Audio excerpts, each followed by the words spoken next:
মোশাররফ ভাইয়ের একটা দোষ, মোশাররফ ভাইকে ফোনে পাওয়া যায় না। মোশাররফ ভাইয়ের গুণ হচ্ছে উনি দুর্দান্ত অ্যাক্টর। সিক্রেট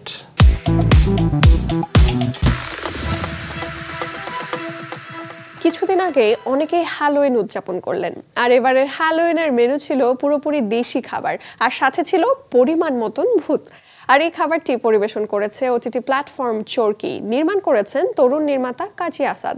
হ্যাঁ দর্শক, মোশাররফ করিমকে নিয়ে অ্যান্থোলজি সিরিজ আধুনিক বাংলা হোটেল নির্মাণ করে বেশ আলোচিত হয়েছেন নির্মাতা কাজী আসাদ। 9 বছর আগে যার প্রথম নাটক বিভ্রম প্রচার হয়েছিল মাছরাঙা টেলিভিশনে। সবকিছু নিয়ে জানতেই আজ আমরা স্টুডিওতে আমন্ত্রণ জানিয়েছি তাকে। চলুন দর্শক, কাজী আসাদের সাথে আড্ডায় ডুব দিই। খুব তো সবাইকে ভয় পাইয়ে দিলেন। হ্যাঁ, কেমন আছেন আপনি এখন? খুব ভালো আছি, আপনি কেমন আছেন? আমিও খুব ভালো আছি। আধুনিক বাংলা হোটেলে আমাদের সবাইকে একটা চমৎকার পরিভ্রমণ করালেন। সেই জায়গা থেকে জানতে চাই, দর্শকরা কতটা তৃপ্তির ঢেকুর তুলল? এটা এখন পর্যন্ত তো মনে হচ্ছে যে দর্শকের ভালোই লেগেছে। নানান জায়গা থেকে রিয়াকশন পাচ্ছি, রিভিউ হচ্ছে, অনেক সোশ্যাল মিডিয়ায় অনেক কথা হচ্ছে, রিয়াকশন পাওয়া যাচ্ছে, পার্সোনালি অনেকে টেক্সট করে জানাচ্ছে। সো হোপফুলি এখন পর্যন্ত মনে হচ্ছে যে দর্শকের পছন্দ হয়েছে। একটু জানতে চাই যে নামটা কেন আধুনিক বাংলা হোটেল রাখলেন? সেটা বলতে গেলে একটু আগে থেকে বলতে হবে যে আমরা চাচ্ছিলাম বাংলা কন্টেন্ট নিয়ে একটা সিরিজ করতে, বেসিক্যালি বাংলাদেশি আমাদের এখানকার লোকাল গল্পগুলোকে কিভাবে আসলে বলা যায়। তো ওই জায়গা থেকে চিন্তা করতে করতে মনে হলো যে যেমন আমাদের মিথোলজি, আমাদের এইখানকার হরর বা আমাদের এইখানকার সোশ্যাল ড্রামা, থ্রিলার, এগুলো যদি আমরা প্যাকেজ করতে পারি কোনোভাবে। সো ওইখান থেকে আমরা প্রথম চিন্তা করলাম যে তাহলে মেইন এলিমেন্টটা কি হতে পারে গল্পে। তখন মনে হলো যে ফুড, যেহেতু বাঙালি খুবই ফুড ভোজন রসিক, সো আমরা ফুডের সাথে বেসিক্যালি হরর, মিথোলজি এবং ইয়েকে ইনফিউজ করলাম। যেহেতু আমরা প্রত্যেক এপিসোডে একটা করে ফুডই সার্ভ করছি, দেন আমরা চিন্তা করলাম যে ঠিক আছে, তাহলে ফ্র্যাঞ্চাইজির নামটা হবে এটা একটা রেস্টুরেন্ট। সো যে রেস্টুরেন্টের আন্ডারে আমরা প্রত্যেক এপিসোডে নতুন নতুন একটা ফুড বেসিক্যালি সার্ভ করব। আর আমরা দেখি যে সিরিজ যেগুলো আসে একবারেই চলে আসে, এখানে না আমাদের দর্শকদেরকে প্রত্যেক সপ্তাহে ওয়েট করতে হয়েছে নতুন একটা এপিসোডের জন্য। আচ্ছা, বেশ আগে যখন চরকি থেকে অ্যানাউন্স করা হলো যে বাংলাদেশের অত্যন্ত গুণী এবং জাজ্জাল অভিনেতা মোশাররফ করিম এমন একটা অ্যান্থোলজিক্যাল সিরিজে অভিনয় করবেন, আর তখন যখন ডিরেক্টরের নামটা এলো কাজী আসাদ, অনেকেই ভাবছেন যে কে এই কাজী আসাদ। নিজেকে যদি একটু ইন্ট্রোডিউস করতে বলি, অলরেডি আপনি সেটা করেছেন আপনার কাজে, সেটাকে কিভাবে ব্যাখ্যা করবেন? বেসিক্যালি আমি আমার প্রথম ফিকশন করেছি মাছরাঙাতেই, হ্যাঁ, বিভ্রম নামে। সেটা ব্যাক ইন 2013-14 তখন আমি ইউনিভার্সিটি শেষ দিকে আর কি বেসিক্যালি। সো এরপরে এই ফিকশনটা করার পরে আসলে আর টেলিভিশন ফিকশন করতে পারি নাই বিভিন্ন কারণে। আসলে বাজেট বা যে গল্পগুলো বলতে চাচ্ছিলাম সেই গল্পগুলোর জন্য হয়তো টেলিভিশনে মনে হচ্ছিল যে না, এই ধরনের গল্প আমরা এখন চাচ্ছি না, বা গল্প চাইলে হয়তো বাজেটের সাথে মিলছিল না। শুরু করেছি ফিকশন দিয়ে, কিন্তু মাঝখানে প্রায় 8-10 বছর আমি বিজ্ঞাপনে কাজ করেছি। কারণ ওই সময় আমার মনে হচ্ছিল যে আমার এমন একটা ট্রেডে থাকা উচিত যে ট্রেডের সাথে ফিল্মের কানেকশন আছে। তো এখন আবার এসে যেহেতু ওটিটির কল্যাণে এখন সুযোগ আসছে যে আমরা কিছু গল্প বলার, সো এখন আবার গল্প বলা শুরু করছি। সেখান থেকে আসলে চরকির কাছ থেকে এরকম চমৎকার একটা বড় প্রজেক্ট পাওয়া এবং তাতে কাজ করাটা আপনার জন্য কতটা চ্যালেঞ্জিং ছিল? না, আমার কাছে খুব একটা চ্যালেঞ্জিং মনে হয় না। আসলে চ্যালেঞ্জিং মনে হয় না এই কারণে, কারণ আমি যখন পুরো প্রজেক্টটা পিচ করছি তখন চরকি খুবই সাদরে এটা গ্রহণ করছে এবং সবকিছু আমার মোটামুটি গোছানো ছিল। মানে আমি চরকির কাছে যখন পিচ করছি তখন মোটামুটি সবকিছু খুবই গোছায় নিয়ে গিয়ে পিচ করছি। এবং ইনফ্যাক্ট আমি বলবো যে আমি জানি না অন্য মেকারদের ক্ষেত্রে কি হয়, বাট আমি খুবই ফ্রিডম নিয়ে কাজটা করতে পারছি। আর গুণী অভিনেতা মোশাররফ করিমকে কিন্তু আসলে আমরা আগে এই ধরনের গল্পে, মানে হরর জনরার গল্পে কিন্তু যতদূর মনে পড়ে আমরা কিন্তু পাইনি। তাকে নিয়ে কাজ করার এক্সপেরিয়েন্স তো শুনবো, ভাবনাটা কেন বা কিভাবে মাথায় এলো? এই ভাবনাটা বেসিক্যালি মোশাররফ ভাইয়ের সাথে আমার ওঠা বসা আরো আগে থেকে। আমাদের একটা গ্রুপ আছে, ওইখানে আমরা বেশ আগে থেকেই কানেক্টেড। সো থট শেয়ারিং, আলাপ আলোচনা অনেক আগে থেকেই হয় যে হ্যাঁ আমরা কিছু একটা করব। মোশাররফ ভাই সবসময় প্যাট্রোনাইজ করতে যে তোরা একটু লঙ্গার ফরম্যাটে একটু গল্প বল। তো যখন তার কাছে এই কাজের প্রপোজালটা নিয়ে গেলেন, উনি আসলে কোন ভাবনা থেকে সম্মতি দিয়েছিলেন? মোশাররফ ভাই সবার আগে গল্প শুনছেন, গল্প শুনে উনি বলছেন যে হ্যাঁ, আই এম অন বোর্ড, তুই এটা কর। বাংলাদেশ এবং ওপার বাংলার প্রেক্ষাপটেও যদি বলি যে আমাদের এখানে কিংবা পশ্চিম বাংলায় কিন্তু আসলে হরর জনরা নিয়ে খুব একটা কাজ হয়নি, যেগুলো হয়েছে সেটা আসলে সংখ্যায় নিতান্তই কম, রেফারেন্সটাও আমরা যদি বলি খুব একটা নেই। ওই জায়গা থেকে আপনি কেন আগ্রহী হলেন? মানে হরর জনরা বলতে আমি যে খুব পিওরলি হররই করতে চাইছি ব্যাপারটা এরকম না, আমি একটু ফ্যান্টাসি একটু আনরিয়েল কোনো একটা কিছু করতে চাইছি। তো আমার কাছে যেটা মনে হচ্ছে যে ধরনের কন্টেন্ট গ্রাজুয়ালি হচ্ছে তার মধ্যে একটু আলাদা কিছু করার চেষ্টা বেসিক্যালি করছি। বাট মানে বিষয়টা এরকম না যে হরর জনরাটা আমি আসলে চুজ করছি, আসলে গল্পগুলোই আমাকে চুজ করছে। মানে এই গল্পগুলো আমি আসলে বলতে চাইছি, কোনো না কোনো সময় বলতে চাইছি। যেমন এই গল্পগুলো কিন্তু শরীফুল হাসান নামে একজন রাইটারের বেসিক্যালি ছোট গল্প থেকে করা। তো শরীফ ভাইয়ের সাথে আমার আসলে একটা লম্বা সময়ের জার্নি আছে, প্রায় 8-10 বছরের থট শেয়ারিং আছে। তো শরীফ ভাই যখনই কোনো একটা গল্প লেখে বা কোনো উপন্যাস এনিথিং কোনো একটা আইডিয়া জেনারেট করলে আমার সাথে শেয়ার করে, আবার আমিও তার সাথে শেয়ার করি। ওই শেয়ারিংসের মাঝে মাঝেই আমরা এই সমস্ত আইডিয়াগুলো যখন জেনারেট হয়েছে তখন থেকেই আমাদের মনে হয়েছে যে হ্যাঁ এই গল্পগুলো বলতে চাই। এই কারণে বেসিক্যালি অ্যান্থোলজিটা চুজ করা ওই কারণে যে আমার মনে হয়েছে যে না আমি একসাথে হয়তো 3-4টা গল্প বলতে পারবো, নিজেকে একটা চ্যালেঞ্জের মধ্যে ফেলা যাবে আর কি, এবং প্রত্যেকটা গল্প আলাদা, ট্রিটমেন্ট আলাদা, 3-4 ধরনের টেস্ট হয়তো আমি এক্সপ্লোর করতে পারবো। আমরা যদি একটু টেকনিক্যাল দিকগুলো নিয়ে আলাপ করি, টেকনিক্যাল জায়গায় বাংলাদেশ কিন্তু আগের চাইতে অনেকটা বেটার জায়গায় এসছে, এটা বলতেই হয় যে এখন অনেকে বাইরে থেকে এটা নিয়ে পড়াশোনা করে আসছেন, অনেকে ট্রেনিং প্রাপ্ত। ওই জায়গা থেকে হরর জনরা বা আমরা যদি বলি আধিভৌতিক তারপরে কিছু অলৌকিক ঘটনা নিয়ে কাজ করার মতো পারদর্শী কতটা হয়েছেন, কি মনে হয়েছে এই কাজটা করতে? টেকনিক্যাল জায়গা থেকে আমি বলবো যে আমরা আসলে আগের থেকে অনেক অনেক ভালো জায়গায় আছি। বাট যেটা আসলে প্রবলেম সেটা হচ্ছে যে আমার কাছে মনে হয়, প্রবলেম না আসলে এটা, মানে আমার কাছে মনে হয় যে আমাদের চর্চাটা আর একটু মানে বাড়াইতে হবে স্পেসিফিক এই জনরাতে বেসিক্যালি। যেমন ধরেন আপনি চিন্তা করে দেখবেন যে 2010-12 সালের আগে কিন্তু বাংলাদেশে থ্রিলারই হতো না। মানে আমি দেখেন এখন থ্রিলার কিন্তু একটা খুবই একটা পপুলার একটা ভালো জায়গায় আসছে এবং টেকনিক্যালিও খুবই রিচ জায়গায় আসছে। মনে হচ্ছে যে হ্যাঁ আমরা পারফেকশনের খুব কাছাকাছি আছি থ্রিলার। তো এটার কারণ হচ্ছে গত 10-12 বছরে ওই জনরাটা নিয়ে আমাদের ফিল্ম মেকাররা, আমাদের প্রডিউসার্সরা অনেক কাজ করছে। এখন হররের ক্ষেত্রে যেটা হয়েছে, হরর শুধু তো বাংলাদেশেই না, আমাদের এই সাবকন্টিনেন্টেই হরর খুব কম। তো যেহেতু প্র্যাকটিসটা আমাদের খুব কম, আমরা এই জনরাটা এক্সপ্লোর করতে পারার সুযোগটা কম পাইছি। সো এই কারণে ওই যে বলে না যে প্র্যাকটিস যত করব আমরা তত আসলে ওই জায়গাটাতে আরো পারফেকশন আসবে বলে আমার মনে হয়। আর এখানে আরো একটা গুরুত্বপূর্ণ ভূমিকা থাকে, মানে আমরা যদি সাউন্ড, লাইট, ক্যামেরার কাজের বাইরে একটা গুরুত্বপূর্ণ মানে সেক্টর বলি, which is prosthetic makeup, এটা খুবই গুরুত্বপূর্ণ একটা জায়গা রাখে। সেখানে বাংলাদেশের যারা সম্মানিত মেকআপ আর্টিস্ট রয়েছেন তারা কতটা সমৃদ্ধ এবং কতটা পারদর্শী প্রস্থেটিক মেকআপে? না, ওনারা তো ভালো করছেন, প্রতিনিয়ত ভালো করার চেষ্টা করছেন।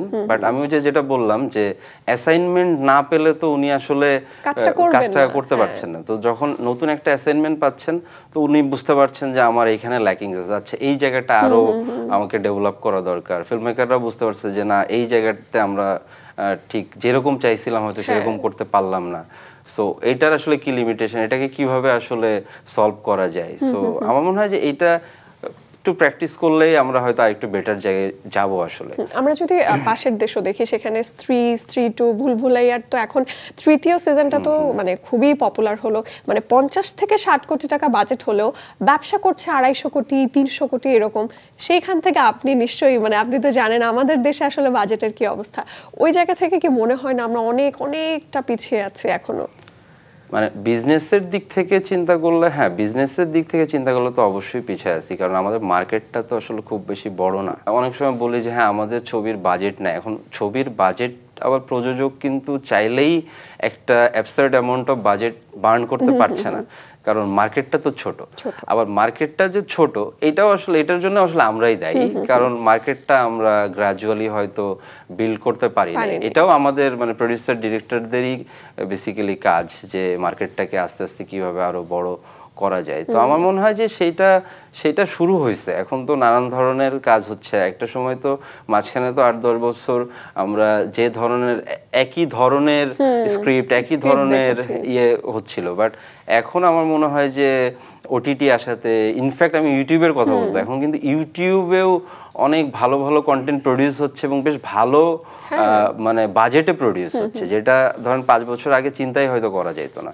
তো আমার মনে হয় যে এখন গল্প বলার স্কোপটা আগের থেকে অনেক বেটার হয়েছে। সো আমরা যদি এই স্কোপটাকে কাজে লাগাইতে পারি তাহলে হয়তো সামনে আরো বেটার কাজ আমাদের সাবকন্টিনেন্টে এবং পাশের দেশের কথা আসলে আসবেই, কারণ তারা হরর কমেডি জনরায় এত কাজ করেছে, সেগুলো কিন্তু আসলে খুবই পপুলার। আমরা এই সাবকন্টিনেন্টেও যদি দেখি, তারপরে ইন্দোনেশিয়ায় বেশ কিছু কাজ হয়েছে, মানে নেটফ্লিক্সের বরাতেই দেখা হয়েছে আমার, খুবই পপুলার হয়েছে এবং খুবই ইন্টারেস্টিং। আমাদের এখানে আসলে হরর কমেডি বলতে গেলে খুব একটা সেরকম কন্টেন্টও নেই। সেটা নিয়ে কি আপনার মানে এক্সপ্লোর করার ইচ্ছা আছে ভেরি সুন? এক্সপ্লোর খুব সুন ইচ্ছা আছে বিষয়টা এরকম না, এক্সপ্লোর করার ইচ্ছা তো আছেই। যেমন আমি কখনো মানে আমার এমনি ব্যক্তিগতভাবে আমার কাছে মনে হয় যে আমি একটু ডিফারেন্ট ডিফারেন্ট জনরায় নিজেকে এক্সপ্লোর করব। একটা হয়তো হরর করলাম, পরে হয়তো সোশ্যাল ড্রামা করতে পারি, বাট সব জনরায় এক্সপ্লোর করার ইচ্ছা আছে। এখন হরর কমেডির ক্ষেত্রে আমার কাছে যেটা সবচেয়ে বড় চ্যালেঞ্জ মনে হয়, কমেডি ইটসেলফই একটা খুব চ্যালেঞ্জিং ব্যাপার, হাসানোটাই খুবই চ্যালেঞ্জিং ব্যাপার। তার উপরে আবার হরর কমেডি, তো আমাদের এখানে সবচেয়ে বড় চ্যালেঞ্জ আমরা যেটা ফিল করি ফিল্ম মেকাররা, সেটা আমি জানি না অন্যরা হয়তো এগ্রি করবে, যে আমাদের এখানে স্ক্রিন রাইটারের খুব একটা বড় সংকট আছে। এখন হরর কমেডি এমন একটা জনরা যে এই পুরো জনরাটাই আসলে ডিপেন্ড করে রাইট আপের উপর। সো আমাদের স্ক্রিন রাইটার মানে খুবই কম। এই জায়গাতে যদি আরেকটু চর্চা হয়, আরও যদি প্রচুর স্ক্রিন রাইটার এই জায়গাটাতে আসে, তখন আমার মনে হয় যে সাহস করাটা আমাদের জন্য একটু ইজি হবে আর কি। আধুনিক বাংলা হোটেল প্রসঙ্গে আবারও আসবো। একঝাঁক গুণী অভিনয় শিল্পীর সন্নিবেশ ঘটেছে সেখানে। সবার সাথে আসলে স্কেডিউল সমন্বয় করে রিহার্সেলেরও তো প্রয়োজন হয়, সেটা আপনি ম্যানেজ করেছেন কি করে? এটা আসলে আমার থেকে বেশি ম্যানেজ করেছে আমার টিম। আমি ভেরি লাকি যে আমি খুবই ভালো একটা টিম নিয়ে কাজ করি।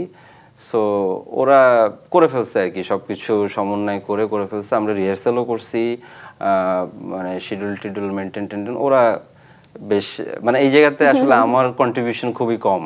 সবচেয়ে বড় চ্যালেঞ্জ ছিল মোশাররফ ভাইয়ের শিডিউল বেসিক্যালি, কারণ মোশাররফ ভাইয়ের শিডিউলের সাথে আমাদের বাকি শিডিউলগুলোকে করতে হয়েছে। মোশাররফ ভাই চেষ্টা করছে যে টাইমে যে স্কেডিউলে আমি বা আমার টিম চাইছে যে ভাই এই স্কেডিউলে হইলে আমাদের ভালো হয়, তাহলে অন্য আর্টিস্টদের সাথে আমরা একটু ম্যাচ করতে পারি। আমরা অন্যান্য শিল্পীদের কথাও আমরা একটু বলতে চাই। শিল্পী সরকার, অপু ম্যাম, তারপরে সালাউদ্দিন লাবলু, গুণী কাজ করেছেন। অপুদিকে নিয়ে তো আসলে নতুন করে কিছু বলার নাই, শি ইজ ফ্যান্টাস্টিক। এবং আমার মনে হয় যে লাবলু ভাই কাস্টিংটা আমাদের মনে হচ্ছে ওই জায়গাতে এখনো তো দর্শক দেখে না, এই কারণে বলছি না, যে ওই স্পেসিফিক চরিত্রটাতে কাস্ট করাটা আমাদের জন্য একটু চ্যালেঞ্জিং ছিল। আমরা ঠিক বুঝতে পারছিলাম না যে ওই স্পেসিফিক চরিত্রটা আসলে আমরা কাকে নিব। এইভাবে এই ধরনের চরিত্রে আমরা আগে কখনো দেখিনি, কারণ আমরা চাচ্ছিলামই যে দর্শক ওই জায়গায় গিয়ে ওই চরিত্রটাকে দেখে আগে সারপ্রাইজ হোক, তারপরে তো পারফরমেন্স। সো ওই আমার মনে হয় যে ওইটা তৈরি হয়েছে। যে আরেকটা চরিত্র নিয়ে কথা বলতেই হবে, যেটা অনেকের মনে বেশ খানিকটা বিস্ময় জাগিয়েছে। আপনার সম্ভবত দ্বিতীয় পর্বের খাসির পায়ার শিশু শিল্পী ফাহিম, তাকে কি করে পেলেন? এইটাও একটা মানে খুবই ভালো এক্সপেরিয়েন্স। যেটা হচ্ছে যে আমরা ওই বাচ্চা কোনোভাবে খুঁজে পাচ্ছিলাম না। আমরা প্রায় মানে 15-20 জনকে অডিশন করছি, কোনোভাবেই পছন্দ হচ্ছিল না। তো পছন্দ বলতে বাচ্চাদের তো পছন্দ অপছন্দ হওয়ার কিছু নাই, চরিত্রের জন্য মনে হচ্ছিল যে ফিট করছে না। তো পরে একটা সময় যে পিদিম থিয়েটার নামে একটা থিয়েটার আছে, ওদের গ্রুপ থেকে আমাদের যে কাস্টিং ডিরেক্টর ছিল স্বাধীন, ওই বেসিক্যালি এই ছেলেটাকে নিয়ে আসলো একদিন অফিসে, যে ভাই আমরা একটা ছেলে নিয়ে আসতেছি, আপনি একটু দেখেন। তো ওকে দেখে প্রথমে ওর চোখ এবং কান দেখে আমি বুঝে গেলাম যে এটাই আসলে চরিত্র, মানে একেই আসলে আমরা খুঁজতেছি। যে ওর চোখটা বেশ ক্রিপি, ওর কানটা কেমন জানি ঠিক স্বাভাবিক না, একটু আলাদা স্ক্রিনের আগে। তারপরে যেটা হয়েছে যে আমরা প্রথমে অ্যাপিয়ারেন্স দেখে চুজ করছি, দেন আমরা আসলে ওকে গ্রুম করছি। ওকে গ্রুম করে আমি এবং আমার টিম ওকে টানা বেশ কিছুদিন গ্রুম করার পরে তারপরে মনে হয়েছে যে হ্যাঁ ও রেডি। আচ্ছা, আমরা দেখেছি যে আধুনিক বাংলা হোটেলের প্রথম এবং তৃতীয় পর্ব যতটা পপুলার হয়েছে, যতটা আমরা যদি দেখি রিভিউয়ের ক্ষেত্রে আলোচনার কেন্দ্রে থেকেছে, পক্ষান্তরে দ্বিতীয় পর্বটা নিয়ে অনেকের অনেক অভিযোগ অনুযোগ রয়েছে, মানে একটা মিক্সড এক্সপ্রেশন পাওয়া গেছে। এটা নিয়ে আসলে কি বলবো, এখন অডিয়েন্সের টেস্ট তো ডিফারেন্ট, প্রত্যেক অডিয়েন্স আলাদাভাবে চিন্তা করেন, প্রত্যেক অডিয়েন্সের টেস্ট ডিফারেন্ট। তবে আমার কাছে মনে হয় যে হ্যাঁ, এটা হয়তো একটা সাইকোলজিক্যাল গল্প যেহেতু, এবং এটা খুবই মানে সিঙ্গেল স্পেসের গল্প, মানে এই গল্পে হ্যাপেনিংস অনেক কম, একজন মানুষের সাইকোলজিক্যাল ট্রমার বেসিক্যালি গল্প। সো এটা যারা কানেক্ট করতে পারছেন হয়তো তাদের কাছে অনেক ভালো লাগছে, আবার অনেকের কাছে হয়তো বোরিং লাগছে যে যে না একই জিনিস কেন বারবার রিপিটেটিভলি আসতেছে। এখন মনস্তত্ত্ব সাইকোলজি তো আসলে ডিফারেন্ট। তো আমার মনে হয় খাসির পায়ে গল্পটা যাদের ভালো লাগছে, যারা ওই রফিকের একা থাকার ভয়ের সাথে একাত্ম হইতে পারছে, তাদের কাছে ভালো লাগছে। আবার যাদের কাছে মনে হয়েছে যে না একটা সিঙ্গেল স্পেস, একটা লোক খালি বাসার ভিতরে ঘুরতেছে, কি করতেছে আসলে, তাদের কাছে হয়তো ভালো নাও লাগতে পারে বা একটু বোরিং লাগতে পারে আসলে। তো এইটা আসলে অডিয়েন্স টু অডিয়েন্স আসলে মানে ভ্যারি করবে, এটাই স্বাভাবিক। তো আধুনিক বাংলা হোটেলের দ্বিতীয় কিস্তি আমরা আসলে কবে নাগাদ পেতে পারি? এটা তো আমি আসলে বলতে পারবো না, এটা প্রোডিউসারসরা বলতে পারবে, চোরকি বলতে পারবে। একটা আক্ষেপ, অভিযোগ, অনুযোগ আপনি যেটাই ধরুন, এটা সবসময় থাকে যে এত সুন্দর একটা সিরিজ, বেশ কিছু কাজেও আমরা দেখেছি যে ওয়ার্ড অফ মাউথ থেকে হয়তো দর্শক শ্রোতা তারা সেটা উপভোগ করেছেন, কিন্তু চোরকির জায়গা থেকে তেমন কোনো প্রমোশনাল অ্যাক্টিভিটিস আমরা দেখতে পাই না। কোথাও এমনও অনেকে বলেছেন যে যদি প্রপার প্রমোশন হতো, সঠিক প্রচার প্রচারণা হতো, এটাকে হয়তো মানে দর্শকদের এতটাই কাছে নিয়ে যাওয়া যেত যে ফিডব্যাকটা তখন আসতো অনেকটা মানে খুবই গ্র্যান্ড ওয়েতে। এখানে কি বলার আছে আপনার? না ওই এই একই কথাই আপনি যেটা বললেন আসলে এটাই। হ্যাঁ, প্রমোশনই তো আসলে হয় কি, দেখেন আমরা তো একটা ছবি বানাই, ছবিটা দর্শকের কাছে পৌঁছাই আসলে প্রমোশন দিয়ে। এটা নিয়ে আলাদা প্ল্যানিং বোধহয় করা দরকার আমাদের, যে মানে প্রমোশনটাকে আরো কিভাবে বুস্ট আপ করা যায়, কিভাবে কন্টেন্টটা বা ছবিটা আরো বেশি দর্শকের কাছে নিয়ে যাওয়া যায়। কারণ আলটিমেটলি এট দ্য এন্ড তো দর্শক দেখলেই আমরা সফল। এখন দর্শক দেখে সেটা ভালো বললো না খারাপ বললো, তালি দিল না গালি দিল, সেটা আসলে অনেক পরের বিষয়, বাট দর্শকের কাছ পর্যন্ত পৌঁছানোটা আসলে খুবই জরুরি। তো আমার মনে হয় এটা নিয়ে যারা কাজ করেন, মার্কেটিং এ যারা কাজ করেন, তারা হয়তো মানে মনোযোগ দিবেন আরো বেশি, আমার ধারণা। আপনি ফিকশন করেছেন, বিজ্ঞাপন নির্মাণের সাথে রয়েছেন দীর্ঘ সময় ধরে, তারপরে তো ওটিটিতেও কাজ করলেন, বড় পর্দায় আপনার কাজ কবে দেখবো?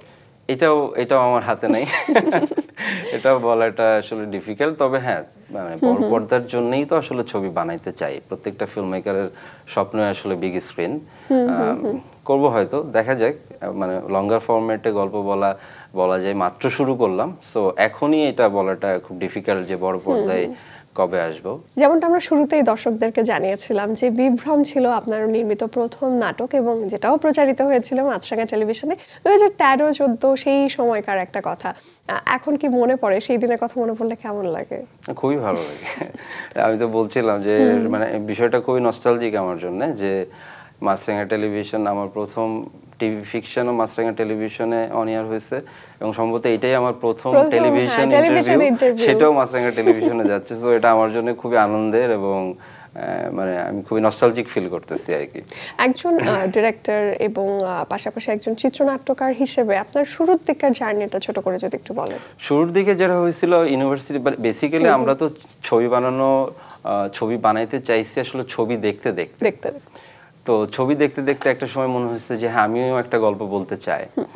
তখন আমি ঢাকা ইউনিভার্সিটি থেকে, মানে তখন আমার গ্রাজুয়েশন শেষ হয় নাই, ওই সময় আমি এবং আমার কিছু টিমমেটস, আমার কিছু বন্ধু বান্ধব মিলে আমরা একটা স্বপ্ন ঘুড়ি নামে একটা প্রোডাকশন কোম্পানি করলাম, যে আমরা এইটার ব্যানারে আমরা কিছু গল্প বলতে চাই টেলিভিশনের জন্য।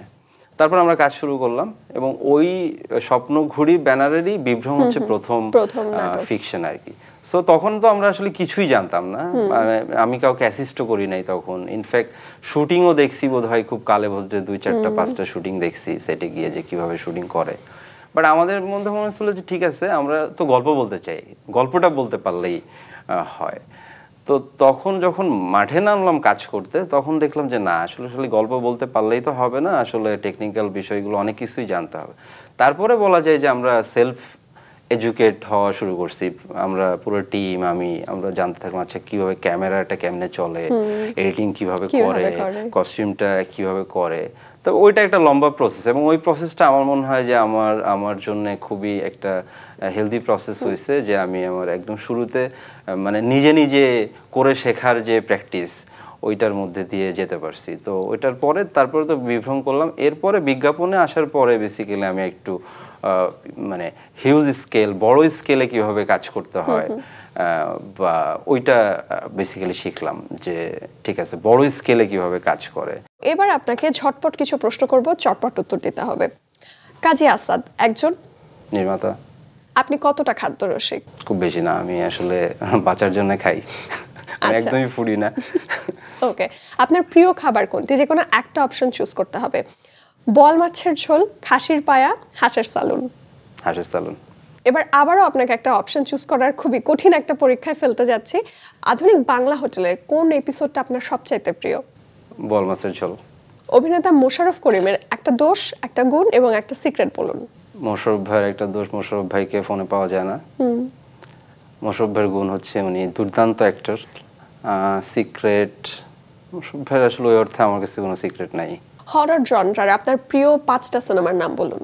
কনজিউরিং, ইনসাইডার, নান, প্যারানর্মাল অ্যাক্টিভিটি, তারপরে যে রিসেন্ট হলো স্ত্রী। হরর জনরার বাইরে গিয়ে আমাদের বাংলাদেশে সাম্প্রতিক সময়ে মুক্তিপ্রাপ্ত 3টা কাজের কথা বলেন যেটা আপনার খুবই প্রিয়। মহানগর, শাটি কাপ আমার খুব প্রিয়, এরপরে সেলিম ভাইয়ের কাজল রেখা। আপনার সাথে কথা বলে খুব খুব ভালো লাগলো এবং আধুনিক বাংলা হোটেলের জন্য আবারও অনেক শুভকামনা এবং আপনার জন্য অনেক শুভকামনা। আপনার আগামী কাজগুলো দেখার অপেক্ষায় থাকলাম। বিনোদন সারাদিনকে সময় দেওয়ার জন্য অনেক ধন্যবাদ। আপনাকেও ধন্যবাদ এবং বিনোদন সারাদিন পুরো টিমকেই ধন্যবাদ আমাকে ডাকার জন্য। আর দর্শকদের উদ্দেশ্যে বলতে চাই, আপনারা অবশ্যই সময় করে আধুনিক বাংলা হোটেল দেখবেন, আশা করি হতাশ হবেন না।